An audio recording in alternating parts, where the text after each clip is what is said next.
Vous est-il déjà arrivé de vous sentir ignoré par quelqu'un qui vous est cher? Une personne qui vous assure de son affection, mais qui semble prendre ses distances quand vous avez le plus besoin d'elle? Vous vous demandez peut-être comment est-ce possible d'aimer quelqu'un et d'agir ainsi? Est-ce que ça veut dire qu'il ne m'aime pas vraiment? Eh bien, c'est précisément ce qu'on va décortiquer aujourd'hui. Dans cette vidéo, on explore les méandres de la psychologie humaine pour comprendre pourquoi certaines personnes, même en vous aimant sincèrement, peuvent parfois vous ignorer. Et surtout, on va apprendre à décoder ces comportements et à comprendre leur véritable signification. Restez jusqu'au bout pour découvrir des astuces concrètes pour gérer ces situations et mieux appréhender vos relations.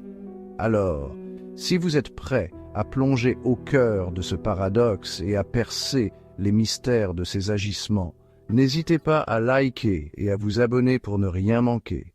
Savez-vous comment vous vous sentez aimé? Par les mots doux, les petites attentions, les moments partagés? Et votre partenaire, comment exprime-t-il, elle, son amour? On oublie souvent que l'amour ne parle pas une seule langue. Ce qui nous paraît une évidence, en termes d'affection, peut être totalement incompréhensible pour l'autre. Prenons l'exemple de Sarah et David. Pour Sarah, un bouquet de fleurs, c'est le summum du romantisme, la preuve irréfutable de l'amour de David. Mais David, lui, témoigne son affection en préparant le dîner après une longue journée, en réparant la voiture de Sarah, en faisant les courses. Pour lui, ce sont des actes concrets, des preuves tangibles de son amour. Sauf que Sarah, elle, se sent délaissée et se demande pourquoi David ne lui offre jamais de fleurs. Et c'est là que le bât blesse. Ce malentendu sur les langages de l'amour crée un fossé. On en vient à douter de l'amour de l'autre, alors qu'en réalité, elle l'exprime simplement différemment. L'amour, aussi enivrant soit-il, peut parfois être perçu comme une cage dorée par ceux qui tiennent à leur indépendance. Imaginez un oiseau qui aime butiner de fleur en fleur, explorer de nouveaux horizons. Il est attiré par la chaleur d'un nid douillet, par la promesse d'une douce compagnie. Mais l'idée d'être confiné, de ne plus pouvoir déployer ses ailes, le remplit d'appréhension. C'est pareil pour certaines personnes en couple.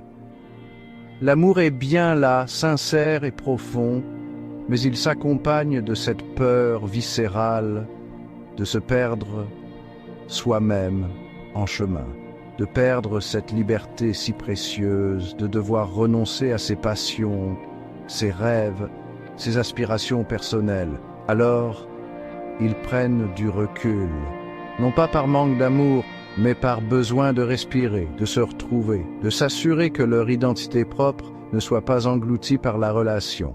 C'est un exercice d'équilibriste, entre l'envie de fusionner et le besoin vital d'autonomie. Troisième chapitre, les épreuves de la vie.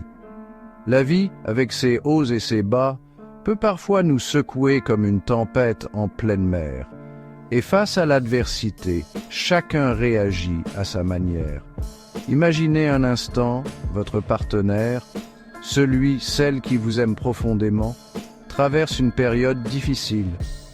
Des problèmes au travail, des soucis familiaux ou peut-être un combat intérieur elle n'est pas prête à partager. Dans ces moments de fragilité, certains ont tendance à se replier sur eux-mêmes.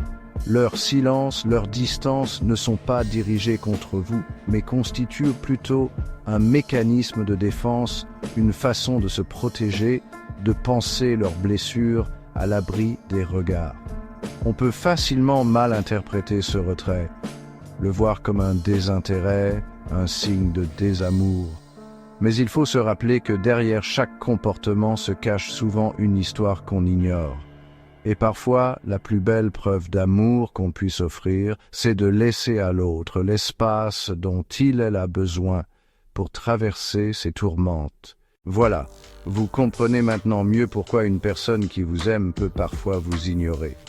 Ces comportements, même s'ils sont déroutants, ne signifient pas forcément un manque d'amour. Au contraire, cela peut même être tout l'inverse. Différence dans l'expression de l'amour, peur de perdre son indépendance, ou encore difficultés personnelles peuvent en être la cause. Si vous vivez une situation similaire, il est important de comprendre ces mécanismes avant de tirer des conclusions hâtives. La communication, la patience et la compréhension sont des clés essentielles. Si cette vidéo vous a éclairé, n'hésitez pas à liker et à vous abonner pour plus de contenu. Et si vous êtes arrivé jusqu'ici, laissez un petit « j'apprends » en commentaire pour montrer que vous êtes prêt à améliorer vos relations. Merci d'avoir regardé et à bientôt pour de nouveaux conseils.